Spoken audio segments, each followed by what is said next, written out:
Did Kanye, or Ye, I guess, offend you? That's Leon's question on TikTok. Not offended, but anti-Semitism is real and needs understanding. Now, there's two parts. One, dislike of the unlike, the sort of thing that affects lots of groups around the world, bigotry and hatred, and has to be gotten rid of.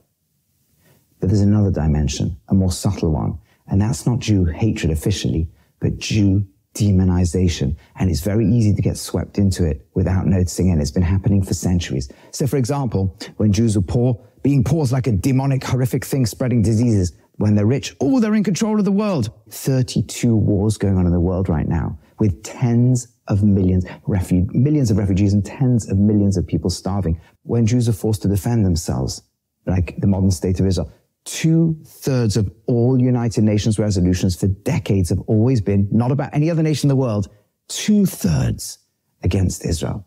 Now it's forced to defend itself against a genocidal, maniacal organization that wants to slaughter millions of its citizens. And suddenly every single civilian casualty in the war becomes now a war crime, right? An obsession. Right? That's very typical. Demonization.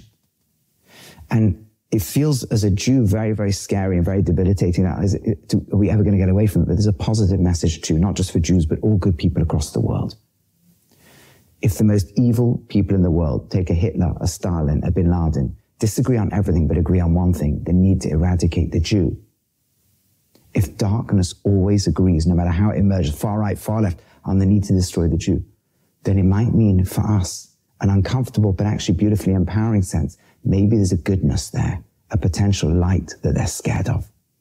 Not just in the Jew, but in all that's good in all of humanity as well. And so the answer to anti-Semitism is not to cower, not to kind of keep twisting ourselves to suit all the critiques that are going on and will always be going on. But the answer is not to be offended, but to shine more light, together with all wonderful and good human beings from across the world.